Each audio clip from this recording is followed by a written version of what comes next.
Mangás. Você sabe o que é isso? Aquelas histórias em quadrinhos em preto e branco, onde nós lemos ao contrário, com histórias engraçadinhas, lutas épicas e cenas trágicas. Elas são um enorme diferencial entre morrer de tédio em uma tarde de domingo ou ler mais um capítulo daquela história bacana. E bom, como eu imagino que deve ser a maioria de vocês, eu gosto muito de desenhar, e é meio óbvio que futuramente isso iria acarretar na criação das minhas próprias histórias em quadrinhos. Eu não sei exatamente a data em que eu comecei a produzir as minhas HQs, mas eu chuto que deve ter sido lá para 2011. Infelizmente, hoje eu não produzo mais elas por conta do canal, por conta da escola e diversas outras responsabilidades. A quantidade de conteúdo produzido por mim relacionado a histórias em quadrinhos é surpreendentemente variado, de tal forma que é extremamente difícil, para não dizer impossível, falarmos sobre absolutamente tudo que eu produzi até aqui. Eu geralmente não iria me arriscar a fazer uma pesquisa enorme sobre todas as comics que eu fiz, mas tem um pequenino porém. O canal chegou a 1000 inscritos! Esse é meu patrão! E para comemorarmos esse grande marco, juntamente com o meu vídeo de Iceberg, será feita uma análise de todos esses quadrinhos em comemoração aos 1000 inscritos. Pois é, finalmente chegou a hora de vocês saberem o que eu guardo nesse armário. 2011 foi um ano inesperado e engraçado. Uma hora nós estávamos nos divertindo assistindo as batalhas de rap do Galo Frito e em outras horas nós estávamos jogando Fireboy and Water Girl no Freevee. Pois é, quem lembra? Se tem uma coisa que era abundante nós encontrarmos nesses sites de jogos, eram aqueles jogos de Stickmans, que geralmente eram do tema plataforma e eram bem curtos, o que não era uma grande surpresa, principalmente para aquela época. Os anos se passaram e em 2018, no ápice da minha genialidade, eu pensei: nossa, seria muito louco se eu fizesse uma história em quadrinhos sobre aqueles personagens de palito. E foi com esse pensamento que em 2018 foi criado os Stickmans. Isso me fez pensar seriamente que eu não tenho bom talento para nomes. A história parece ter sido tirada de algum desenho adulto de comédia. Em uma cidade que nunca é citada, existem dois Stickmans, o Du e o Chao, e eles vivem aventuras. Parece muito que eu acabei de tirar essa descrição do rabo para poder ter alguma coisa interessante para comentar sobre isso aqui. Mas não, a história é quase inexistente, servindo apenas como um cenário para as aventuras dos personagens acontecerem, como desenhos de comédia geralmente faziam. Os episódios pelo menos conseguem deixar as coisas um pouco mais interessantes. Eles são muito engraçados. É um tipo de humor irônico bem básico, mas ainda assim contendo um certo charme. Os personagens são muito legais, contendo um nível de carisma simplesmente adorável. O Chao é todo porra louca, reagindo sarcasticamente a tudo que ele encontra por aí. Já o Du é um cara mais calmo e certinho, sempre prezando pelo bem, por mais que isso custasse preços altíssimos. Nós também temos o Rodolfo, um punk burro que é o tanque da parada toda, e o Charlie, que é um estudante da 5ª série que só tem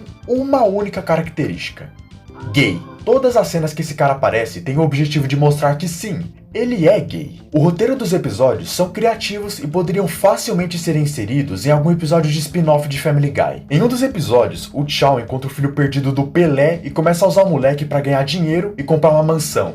Em que outra HQ você veria isso acontecendo? A arte é bem ruim. Ela é muito feia, com destaque para os cenários que são praticamente inexistentes na comic inteira. Os personagens também são bem inconsistentes, se deformando em diversos momentos com pinturas muito mal feitas. No geral, a arte é feita de uma forma bem porca e desajeitada, mesmo que os personagens sejam feitos de palito, o que teoricamente deveria facilitar as coisas, né? Além disso, existem problemas envolvendo erros de português, mas isso aí já é de se esperar. Felizmente, eles não são tão presentes aqui quanto em Radial Angels, por exemplo, acontecendo em raríssimas páginas, o que só me prova ainda mais que a digitalização do Ed pode ir pro inferno. No geral, os Stickmans é uma das obras mais interessantes que eu já fiz. Aqui, eu aprendi a desenvolver personagens, criar histórias e fazer cenas de humor.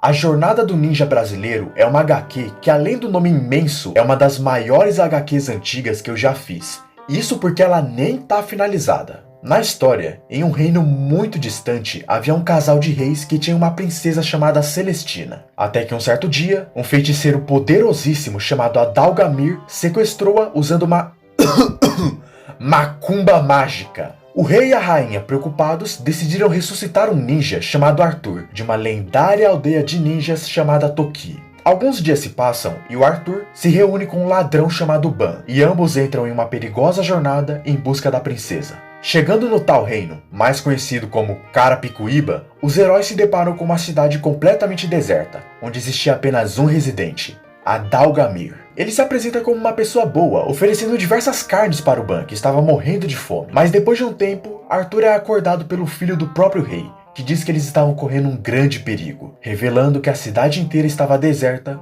porque Adalgamir transformou toda a população em pedra, aprisionando-os no subsolo da cidade, incluindo a princesa Celestina. E agora, os heróis precisavam encontrar alguma forma de salvá-la, fazendo com que a sua grande jornada para derrotar Adalgamir começasse. Ao longo da jornada, os personagens se encontram com os mais perigosos desafios, gigantes de Dark Souls 2, monstros molusco e principalmente, o próprio Adalgamir, que aparece relativamente cedo na história. Esse cara é o maior exemplo de vilão excêntrico que eu já fiz. Além de ter transformado todo o reino em pedra, ele tem um poder extremamente apelão, onde ele consegue teletransportar todos os personagens até ele, independentemente de suas distâncias. Graças a isso, os heróis precisam enganar o Adalgamir o tempo todo, para impedir que eles sejam mortos ou facilmente transformados em pedra. Cada personagem é carismático da sua forma. Ban com seu estilo sarcástico e engraçadão, José sendo um vampiro responsável e inteligente, Arthur sendo, bem, o líder do grupo, e Humberto sendo o mago do grupo. Sobre a arte, ela enfrenta os mesmos problemas dos Stickmans. Os cenários desaparecem constantemente e quando aparecem, eles são muito mal pintados, pra não dizer que eles nem são pintados. Já os desenhos não ficaram tão ruins assim. Eu gosto do design dos personagens, apesar de alguns deles serem bem suspeitos. Mas o estilo dele me lembra algo como Turma da Mônica. É um estilo bem fofinho e bem cartunesco. O pior de tudo é que apesar da história ser uma mistura de ação com comédia, eu me diverti muito com ela. Sem falar que ela foi um ótimo passatempo pra mim. Principalmente naqueles dias chatos, onde eu só podia fazer mais um capítulo dela pra poder me divertir. Sabe quando você resolve misturar duas coisas que você adora, mas não cai bem? Tipo, sorvete e hambúrguer. Você gosta de sorvete, você gosta de hambúrguer, então sorvete de hambúrguer seria uma maravilha, certo? Só que não, fica uma bosta e você rapidamente se arrepende de ter feito essa aberração. E é exatamente esse o meu pensamento sempre que eu me lembro de Neck, o canguru. Eu gostava de Sonic e gostava de escrever. Então, que tal um livro de histórias de um personagem do Sonic que quase ninguém lembra? Que merda, hein? A história, assim como em Stickmans, não existe. Neck é um canguru que vive em uma das ilhas do arquipélago Wampa. E junto dos seus amigos, ele luta contra uma família de doutores malignos e vive aventuras. E sério, se só uma leve passada de olho já é o suficiente pra te provar que essa história é uma bela de uma porcaria, ler isso aqui é uma tortura. Os personagens são cópias baratas de personagens do Sonic, que além de serem desinteressantes, são absurdamente bugados e mal feitos. Sem falar que nessa época, a minha mãe queria que eu treinasse a minha letra de mão. Por causa disso, todas as páginas do livro são escritas com letra de mão. Felizmente, ela não é aquele tipo de garrancho que chega a dar raiva. É uma letra até que bem bonitinha. Mas cara, existem alguns trechos que são simplesmente impossíveis de ler. O problema de Neck o Canguru não é nem ele ser uma cópia barata de Sonic, ou ele ter uma arte terrivelmente terrível. Eu diria que ele é até mais legível do que muitos outros quadrinhos dessa lista. Mas esses outros quadrinhos ainda são quadrinhos, sabe? Essa coisa parece um trabalho de escola do fundamental, com a diferença de que eu não ganhei nenhum 10 fazendo isso. As histórias também não são as mais fantásticas do mundo, e na sua esmagadora maioria são coisas simples e bobas, como o Neck correndo uma maratona, o Neck roubando um cristal, o Neck lutando contra um cientista do mal, entre muitas outras coisas. Eu realmente queria ter mais coisa pra comentar sobre ele, mas acontece que o livro é tão simples que nem vale muito a pena a gente se aprofundar mais. E mesmo que eu quisesse me aprofundar, não seria muito produtivo,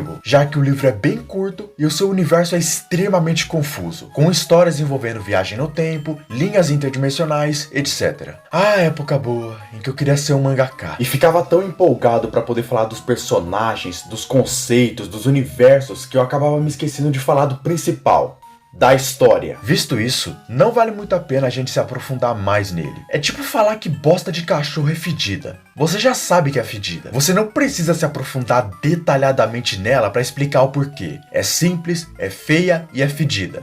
Então, vamos logo pro próximo e que Deus tenha piedade da minha pobre alma.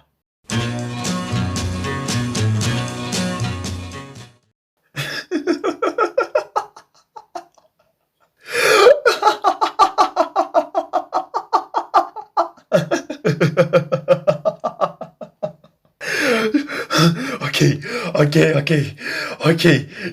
Desculpa, gente. Eu não me aguento. É que eu realmente não me lembrava dela ser tão ruim assim. Essa coisa que eu me recuso a chamar de HQ foi produzida por mim em 2018. E eu pensei muito, mas muito mesmo, se eu deveria ou não colocar ela nesse vídeo. Mas como eu prometi colocar todas as minhas comics, eu presenteio vocês com essa visão do inferno. Aproveitem. Brincadeira de Criança é um quadrinho onde o protagonista é um bebê de roupa azul que vive aventuras junto do seu amigo, um gato laranja ciborgue. A partir daí, os episódios falam por si só. Se olhássemos com um olhar mais superficial, poderíamos dizer que Brincadeira de Criança é praticamente a mesma coisa que os Stickmans, um protagonista maluco que vive aventuras com seus amigos. Porém, ele é muito, mas muito mais bizarro. Primeiramente, os personagens. O bebê vive em uma família com 6 irmãs e um irmão, cujo uma das irmãs dele é uma sereia, e um dos seus irmãos é um ouriço. Tipo, o que diabos esse pai e essa mãe andaram fazendo? Além disso, nós também temos o vilão principal, Doutor, um cara de cartola que consegue ser tão interessante quanto uma partida de par ou ímpar onde você só joga contra você mesmo. Se prepare para o melhor nome de todo o universo. Tio Trouxa.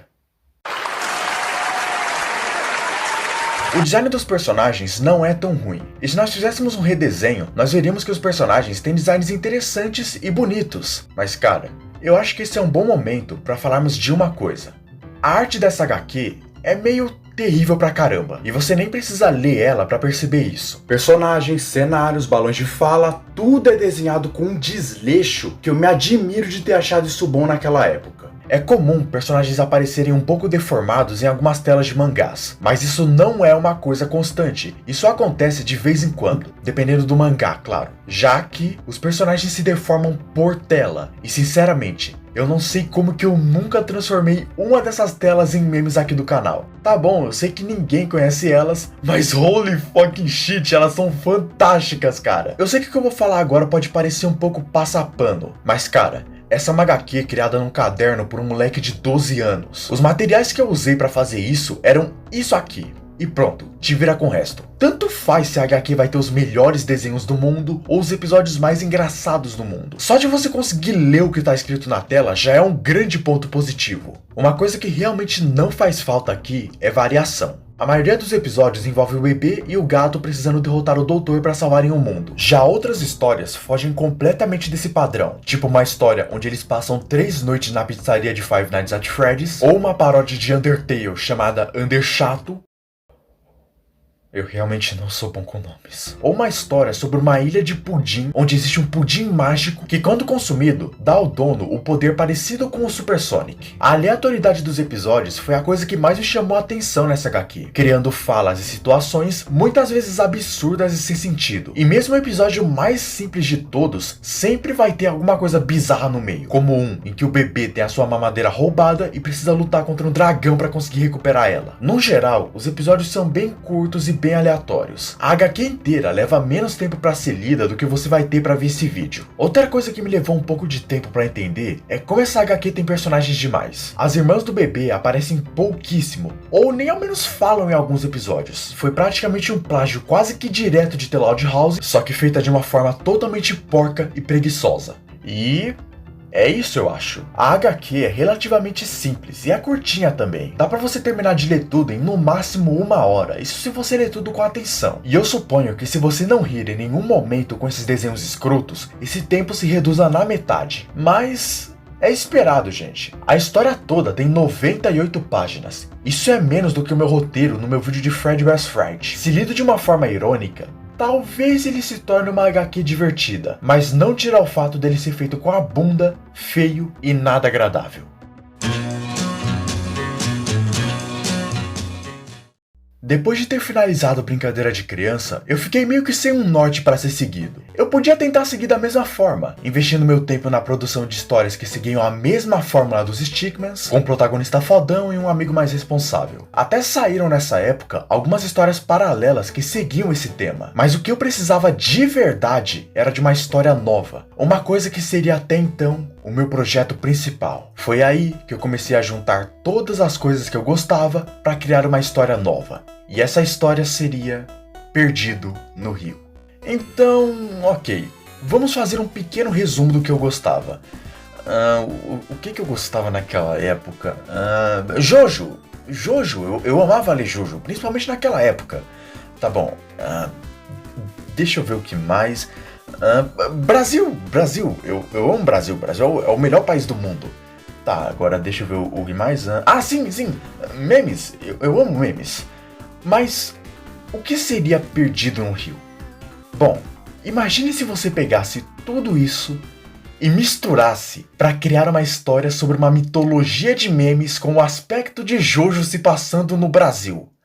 Bom, isso é Perdido no Rio. Nesse universo, os memes que nós conhecemos são deuses, e o Jailson seria uma espécie de Zeus. Todos os deuses transmitem uma espécie de energia chamada zoeira através dos seus memes. E essa energia pode ser canalizada por certas pessoas de duas formas, a forma física e a forma de onda. A forma física seria o equivalente aos stands de Jojo, onde o usuário pode manifestar um homem musculoso com poderes diferentes para auxiliá-lo em batalha. Já a forma de onda seria equivalente ao Ramon de Jojo, que consegue criar bolhas em pessoas e explodi-las por dentro, além de ter outras 1000 utilidades, como curar o usuário a qualquer momento ou ser transmitido através de qualquer coisa. Na Bahia, um garoto chamado Januário era um usuário de zoeira, que morava com seu pai, que lhe oferecia todo o treinamento de zoeira necessário por saber controlá-la perfeitamente. Certo dia, Januário decidiu ir junto da sua irmã em um baile funk. O baile estava indo muito bem, até que de repente, a polícia decide fazer uma intervenção no local, fazendo com que todos ali precisassem correr, e Januário acabasse batendo a cabeça, ficando desmaiado por um tempo. Quando ele acorda, ele está na casa de um garoto que futuramente seria o seu amigo, Irineu, um usuário de zoeira física que tem o poder de invocar portas em qualquer lugar, que funcionam como portais. Na noite passada, a mãe dele achou Januário jogado no chão e levou ele até a sua casa. Januário agradece e diz que apesar da ajuda, ele quer voltar para sua casa. Até que então, 2 traficantes aparecem e dizem que a mãe dele foi sequestrada por um traficante chamado Bené e que ela foi levada para o Rio de Janeiro como forma de pagamento por uma dívida que ela não pagou e que agora eles iriam matar Irineu. Januário intercepta e consegue salvar Irineu, explodindo o primeiro traficante e quase matando o segundo, que só não morreu porque no último segundo ele conseguiu parar o fluxo de zoeira usando um elástico de heroína e arrancando seu próprio braço com a agulha de sua seringa. Mesmo machucado, ele promete que iria voltar para se vingar. Januário, olhando aquilo, decide salvar a mãe de Irineu somente pela ajuda que ela deu a ele. E é assim que a história começa. Ok. A primeira coisa que vocês perceberam é que Perdido no Rio não é inspirado em Jojo. Ele é uma cópia de Jojo, principalmente os conceitos dele. Praticamente todos os conceitos dele são Ctrl+C e Ctrl+V de tudo que Jojo faz. A única coisa que não é copiada é o conceito dos deuses serem memes, mas de resto, tudo é um plágio sem vergonha de Jojo. Perdido no Rio segue uma linha totalmente diferente das outras HQs que eu fiz, focando muito na ação, momentos épicos, lutas, dramas e com uma pitadinha de comédia. Essa foi a primeira vez que eu tentei colocar um pouco de desenvolvimento nos meus personagens, e sendo sincero, até que ficou bom. O Januário tem toda uma estrutura de ser um personagem sábio. Por mais que ele ainda esteja em fase de aprendizagem com seu pai, ele é malicioso, conseguindo identificar gente mau caráter de longe e usando isso ao seu favor. Apesar disso, ele tem um bom coração, fazendo de tudo para ajudar os necessitados. Irineu age como seu aprendiz, lutando sempre ao seu lado e agindo como alguém inocente e muito falador. Os vilões são críveis, eles têm motivações para fazerem o mal e eles não são estúpidos como todos os outros que nós vimos até agora. Stalin, não confundir com esse Stalin, era um otaku que sonhava em virar um samurai, até que um dia ele foi vendido pelo seu pai para uma agência de pedófilos. Depois de ser traído pelo seu próprio pai, ele resolve realizar o seu sonho e se torna um samurai, tendo como seu shogun o Bené, que lhe oferecia moradia e comida em troca de lealdade. É uma história estranha, mas pelo menos nós temos alguma coisa aqui, diferente das HQs anteriores. Outra coisa que me surpreendeu aqui são os poderes dos stands. Como essa é uma comic amadora, é de se esperar que os stands fossem bobos com poderes ridículos, mas não é isso que acontece. E boa parte dos stands tem poderes interessantes e criativos. Por exemplo, Clodovil é um dos servos de Bené que é cego e cadeirante. Então como que ele poderia atacar os seus inimigos? Simples, o seu stand permite que ele enxergue através de sapatos amarrados em fios elétricos, conseguindo atirar através dos mesmos utilizando sua sniper e até conseguindo se teletransportar através deles. Por conta disso, existem diversos sapatos espalhados pela boca. Esse foi o campeão de criatividade de longe, eu amei a cena dele lutando contra o Irineu. Cláudio tem um stand que permite trocar partes do corpo de pessoas por peças de carros. Stalin consegue se curar de qualquer ferimento desde que os seus pés não estejam tocando o chão, e ainda consegue invocar pequenas mãos para auxiliar em batalha. Bené, que é tipo um diávolo dessa HQ, tem um stand que consegue criar drogas a partir de elementos ao seu redor, fazendo com que literalmente qualquer coisa possa se tornar uma droga, tornando ele um traficante muito rico e poderoso. Só que as suas habilidades mais curiosas são poder criar stands em outras pessoas em troca de lealdade. Caso essas pessoas traiam a sua lealdade, elas perdem o seu stand e explodem no processo. E a sua habilidade de prever 5 segundos do futuro. Só que o meu stand favorito de longe foi o stand do Suga, chamado Olhar 43. Ele consegue criar pequenas bolas de ferro que, ao serem tocadas por outras pessoas, dará a elas um item que irá salvá-las de uma situação ruim. Porém, em troca, elas receberão uma dica de como elas vão morrer e perderão metade do seu tempo de vida. É realmente impressionante a qualidade e a quantidade dos stands criados. Só nas 2 edições existentes de Perdido no Rio, existem 6, todos com as suas características especiais e criativas. Sem falar que a maioria deles são apresentados de formas misteriosas, tipo no meio das batalhas, sabe? O que, além de ser bacana, incentiva muito a sua leitura. Claro, tentar comparar eles com os stands de Jojo é sacanagem. Só que por eles serem mais simples, eles me lembram muito mais os stands de Stardust Crusaders do que os de Steel Ball Run, por exemplo. Assim como Jojo, todos os personagens têm referências a músicas, cantores e, é claro, memes. Januário veio de uma música do Luiz Gonzaga.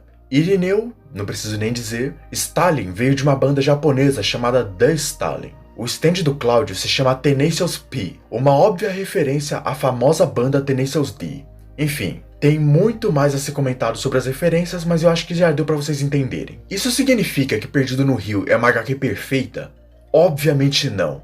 Afinal, eu acho que vocês já perceberam a arte, não é mesmo? Ouch! A coisa que mais me irrita aqui é que os personagens são incrivelmente desproporcionais. Às vezes eles são muito desproporcionais, às vezes eles são desproporcionais, mas não ao mesmo tempo. E em raríssimas cenas, raríssimas mesmo, tá tudo bonitinho. Legal, como um bom mangá deveria ser. Sem falar que o próprio traço é estranho. Ele parece uma mistura de Jojolion com cigarro barato. E como já é padrão, a deformidade dos personagens é constante. E ela é bem mais feia do que brincadeira de criança. É uma merda, é escroto e é muito engraçado, cara. Você não tem noção. Mas qual é, gente? Em 2018, eu tava saindo de desenhar isso pra tentar desenhar isso. Por mais que a esmagadora maioria dos desenhos fosse ficar uma merda, eu pelo menos tentava fazer alguma coisa. Jojo, acima de tudo, é um mangá conhecido pelas suas lutas. E como são as lutas de Perdido no Rio? Cara, se algum dia você já leu Stardust Crusaders, é exatamente a mesma coisa. Elas começam com os dois personagens analisando um ao outro, depois eles partem pra porrada e terminam com resultados inusitados. A luta contra aqueles dois traficantes que eu falei é um bom exemplo disso. A luta contra o Cláudio termina com o Januário despertando seu stand e matando o Cláudio com um soco no coração. A luta contra o Clodovil termina com o Irineu invocando um jacaré pra comer o braço dele. E a luta contra o Stalin não tem fim, porque a HQ não foi terminada.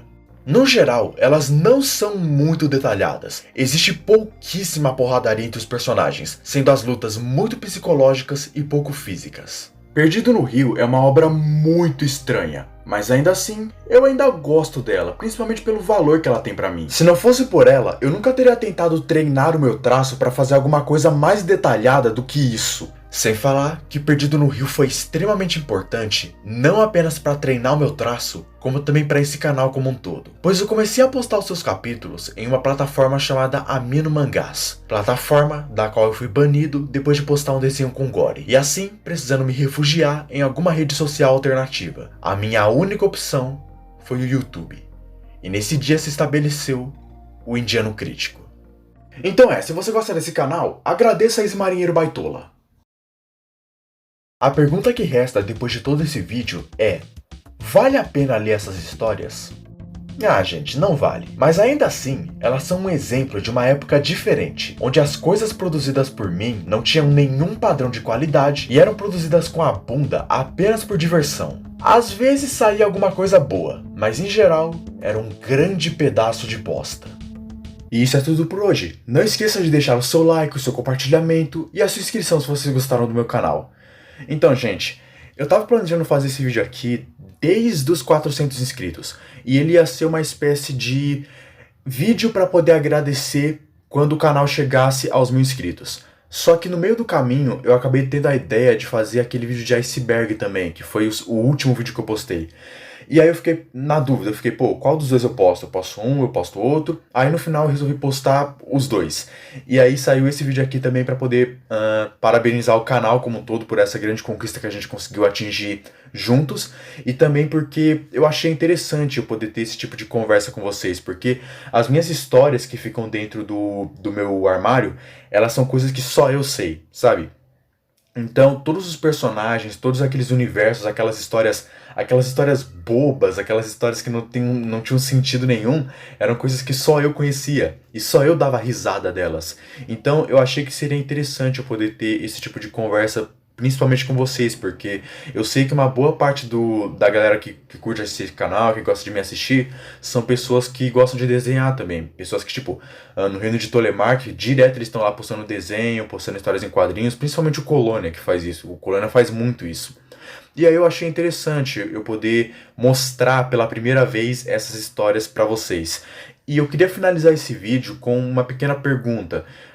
Você, assim como eu, também tinha essa mania de fazer histórias em quadrinhos e postar e, tipo, você não precisa necessariamente postar elas em algum lugar, mas, tipo, se você só fazia histórias em quadrinhos, você pode, tipo, só falar pra mim, porque eu queria muito saber se, tipo, eu não era o único maluco que fazia isso. Até porque o tipo de história que eu fazia eram histórias muito específicas, sabe? Tipo, essa história que eu falei de vocês, do Neck o Canguru, era uma história de ficção científica que envolvia viagem no tempo. Aí eu já peguei um pouco de influência do Rick e Morty por causa disso. Aí os designs, eles já são do Sonic. Aí, tipo, eu pegava coisas de vários lugares pra fazer uma história bizarra que não fazia o menor sentido no final de tudo. E aí eu queria saber se vocês também tinham essa mania assim como eu. Enfim, foi bem divertido poder fazer esse vídeo, pra falar a verdade. Foi uma experiência bem bacana de poder mostrar essas histórias pela primeira vez. É só isso, nós nos vemos na próxima vez. Um beijo do indiano e até a próxima.